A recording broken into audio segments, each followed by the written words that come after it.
Buenas a todos y bienvenidos al capítulo 7 del podcast Economía desde mi sofá, donde hablamos de economía, mercados y finanzas personales.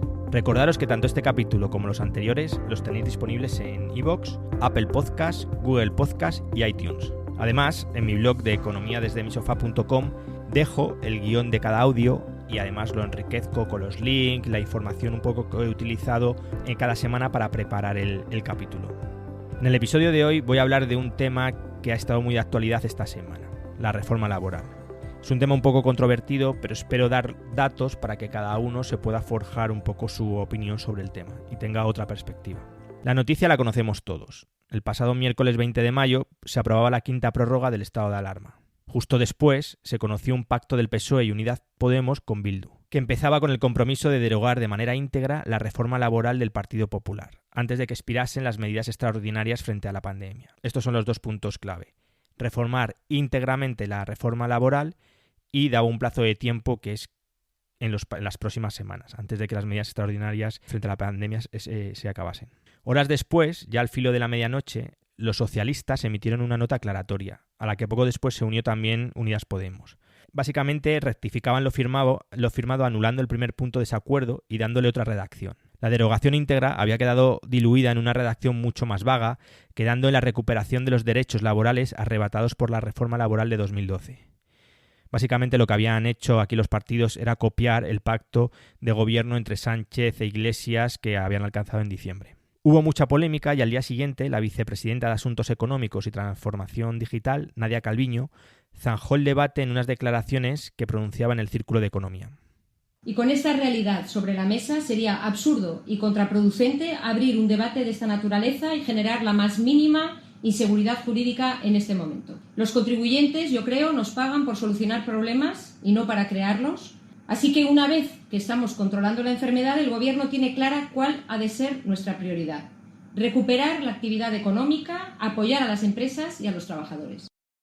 Hasta aquí han sido los hechos de esta semana, pero para entender de qué estamos hablando cuando tratamos el tema de la reforma laboral hay que retroceder hasta 2012.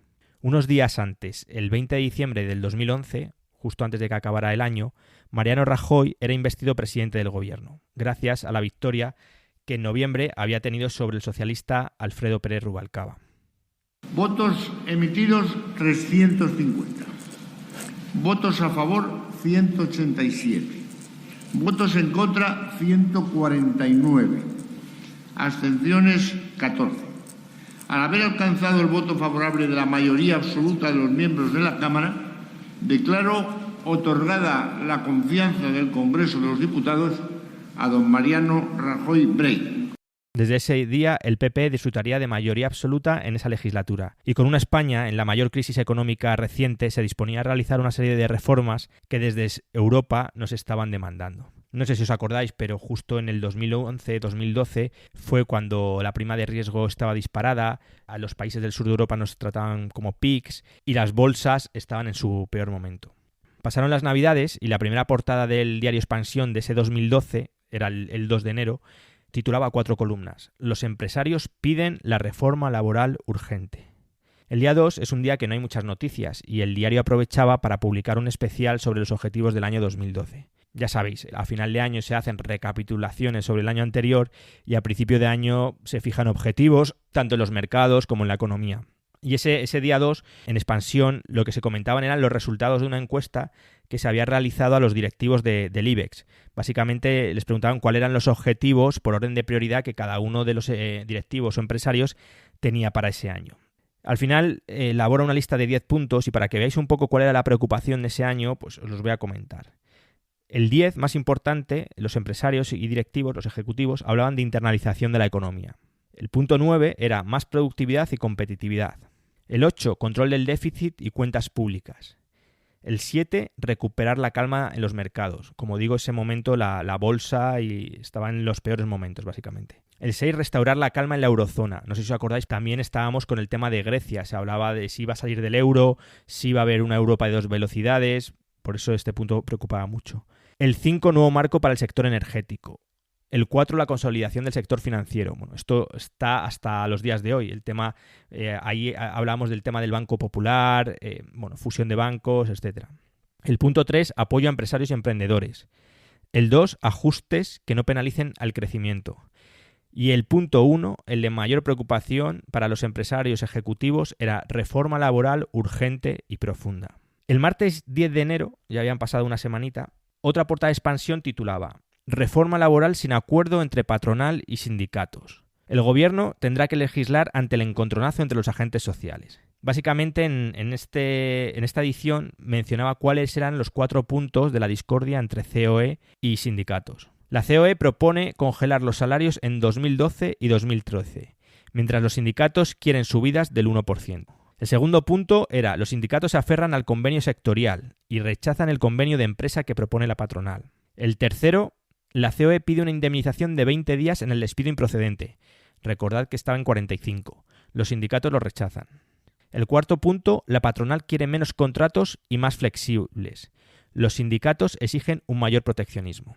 Unos días antes, en la toma de investidura, Mariano Rajoy se había comprometido a presentar el proyecto de reforma laboral en el primer trimestre del año. Y el PP presionaba comentando que si los sindicatos y los empresarios no se ponían de acuerdo, pues serían ellos los que tomarían la iniciativa legislativa. Ya el 1 de febrero se filtra al gobierno su decisión en torno al despido. Y es que estos días no se ha hablado mucho de ello, pero en aquellas semanas, en aquellos días, el tema del despido era el punto crucial. Y como digo, el día 1 de febrero lo filtra el gobierno a la prensa y habla de la eliminación de forma paulatina de la indemnización de 45 días y dejar el despido improcedente en 33 días. Finalmente, el viernes 10 de febrero se aprueba en Consejo de Ministros y el sábado 11 de febrero se publica en el BOE el Real Decreto Ley 3/2012 de 10 de febrero de medidas urgentes para la reforma del mercado laboral. Esta ley entraba en vigor al día siguiente, el 12 de febrero. Os dejo en el blog el link al BOE de ese día. Las novedades de esta reforma de febrero de 2012 las podemos clasificar en 3 bloques. El primero, como digo, que era el meollo, donde más tiempo se invirtió en las discusiones, era todo lo referente al despido. El despido improcedente pasaba a ser de 33 días, en lugar de 45, con un máximo de 24 mensualidades. También se podría despedir con 20 días si había pérdidas o en caso de que cayesen las ventas en 3 trimestres consecutivos. Otro bloque importante era lo relativo a los convenios colectivos. Se daba prioridad a los convenios de empresa sobre los sectoriales y mayor flexibilidad interna. Este punto es muy importante. Se eliminaba la autorización administrativa previa en los expedientes de regulación de empleo. Digo que es muy importante porque lo ha sido durante esta crisis, durante la crisis del COVID-19. Si no, antes se necesitaba una autorización y ahora es a posteriori. Otro punto era la prórroga máxima de los convenios colectivos vencidos es de 2 años y se quitaba la ultraactividad. El tercer bloque importante era todo el tema relacionado con contratos. Los emprendedores tendrían una deducción de 3.000 euros al contratar el primer empleado. Habría un contrato para formación y aprendizaje en el que se ampliaba la edad máxima a 30 años y los contratos temporales solo se podrían encadenar por un periodo máximo de 24 meses. Os dejo aquí unos comentarios de la ministra sobre esta reforma laboral, la ministra Fátima Báñez. La reducción de la dualidad del mercado de trabajo es hacer también la contratación indefinida más atractiva. A partir de esta reforma, el contrato indefinido tendrá una indemnización de 33 días por año trabajado y un máximo de 24 mensualidades. El contrato procedente, como ustedes conocen, será de 20 días y 12 mensualidades y se respetarán sin duda los derechos adquiridos de todos los trabajadores. Estamos ante una reforma que tiene principales objetivos. En un corto plazo, el Gobierno piensa que esta reforma ayudará sobre todo a frenar la fuerte sangría de destrucción de empleo que hoy todavía vive nuestro país. Los datos de paro registrados del mes de enero y de bajadas de afiliación a la Seguridad Social así lo siguen poniendo de manifiesto. Las previsiones de crecimiento económico para este año del -1,5, como dice el Banco de España, o del -1,7, como dice el Fondo Monetario Internacional, auguran la dificultad de que se cree empleo en España, pero sí podemos ayudar con la flexibilidad que va a meter en el mercado de trabajo esta reforma laboral a que no se destruya más empleo del que ya se ha destruido. Por otra parte, vamos a sentar con esta nueva reforma las bases para que se cree empleo estable cuanto antes, es decir, estabilidad en el empleo, el gran objetivo de esta reforma laboral. Hay que recordar que la reforma que tenemos en la actualidad no es exactamente la de febrero de 2012. Posteriormente, el Ejecutivo aceptó que la convalidación, recordemos que lo había aprobado como decreto ley, se tramitara como proyecto de ley para que los diferentes grupos políticos pudieran introducir cambios en el texto y enmiendas. Al final, la redacción final incorporó 85 enmiendas sobre su redacción original. La aprobación final se hizo el jueves 28 de junio de 2012 en el Pleno del Congreso. En esta sesión también se aprobaron los presupuestos generales del Estado. Bueno, pues ya sabemos un poco cuál fue el histórico de la reforma laboral y qué medidas se tomaron. Vamos a ver un poco las consecuencias de esa reforma laboral. Si revisamos la hemeroteca y los informes, vemos que el primer año hubo muchas noticias e informes haciendo balance sobre ese primer año de la reforma laboral. La verdad que el primer año no fue muy bueno el resultado. Aumentaron los parados en 148.411 personas y se situaba la cifra final en 4.763.680 en junio de 2013, cuando ya llevaba un año la reforma laboral. Se registraron 28.238 ERES, 5.783 más que el mismo periodo del año anterior. La parte positiva, por buscar un lado positivo, fue que aumentaron los contratos indefinidos en 92.000 respecto al año anterior y bajaron los contratos temporales en 117.000. Esos días el gobierno defendía que el balance del primer año no era representativo y que los resultados llegarían a medio plazo. Bien, hoy han pasado unos cuantos años y las consecuencias podemos analizarlas y ver que gracias a la reforma laboral, según un informe del Banco de España del 2019, hemos reducido la tasa de crecimiento que es necesaria para crear empleo. Es decir, hasta la reforma laboral, el consenso en España era que nuestra economía tenía que crecer por encima del 2% en el Producto Interior Bruto para crear empleo. Según ese informe del Banco de España de 2019, creciendo a un 1% ya creamos empleo. De hecho, hay otro estudio de Funcas anterior, de 2016, en el que dice que a partir de 0,7 de crecimiento en el PIB creamos empleo. Bueno, hay mucho sobre esto. Al final también depende de la fase del ciclo en el que estamos. Si estamos en la fase de ciclo expansiva o recesiva. Pero lo que sí parece es que ha bajado ese objetivo de crecimiento para crear empleo.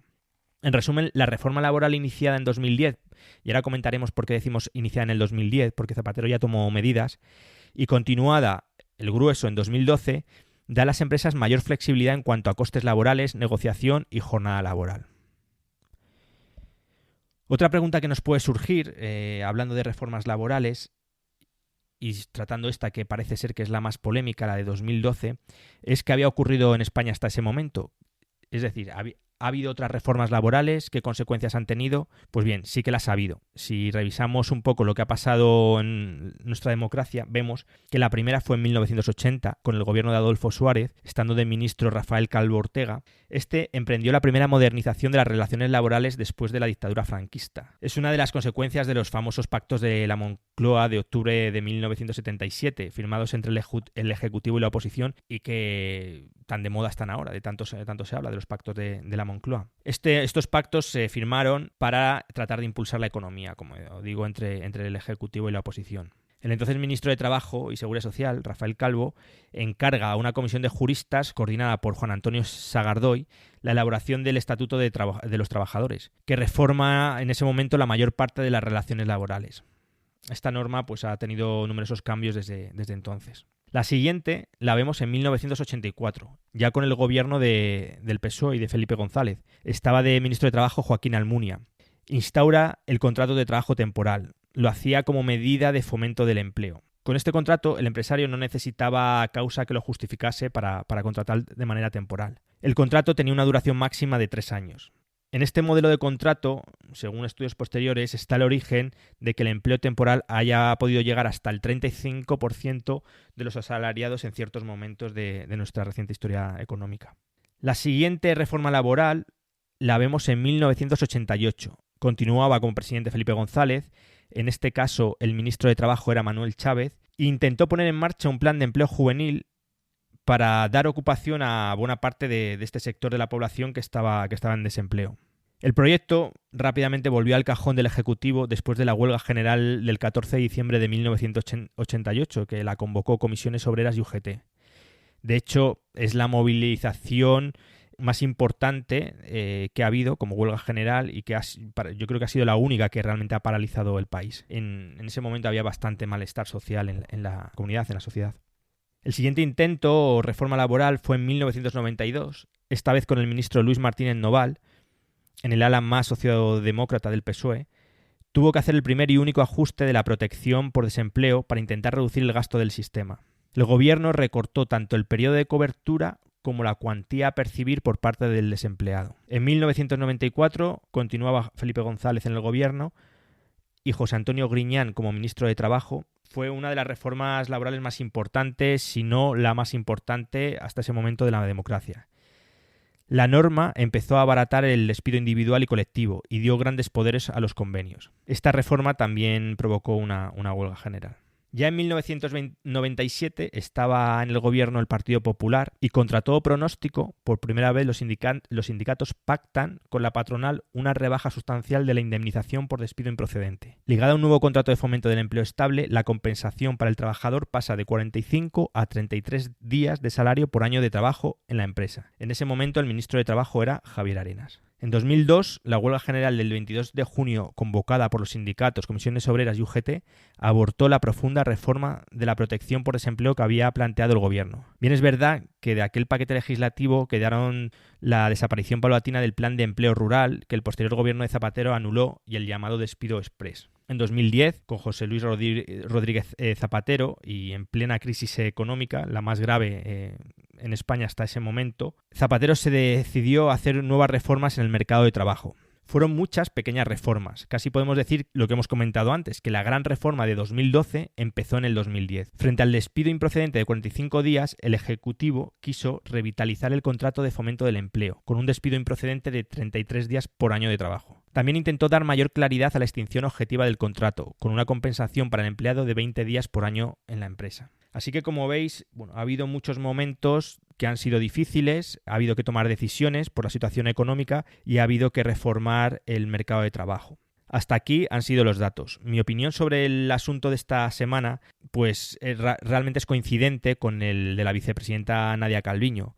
Para mí este no es el momento de crear inseguridad jurídica a las empresas. Lo que necesitan ahora mismo las empresas es flexibilidad para poder dar continuidad a los negocios que se han visto parados. La economía se ha visto parado durante prácticamente 2 meses. Y por otro lado, el gobierno debe asegurar ayuda a las personas que están en dificultades. Es decir, flexibilidad a las empresas y ayuda a las personas para evitar dejar a alguien en el camino, que la gente pueda, vivir, básicamente. Como veis, es un tema que no es nuevo, es complejo, tiene muchas aristas y que espero por aquí podamos ir comentando. No me quiero despedir esta semana tampoco sin haceros la recomendación que suelo hacer al final de cada capítulo. Esta vez me gustaría recomendar la película La Gran Apuesta, que está disponible en Netflix.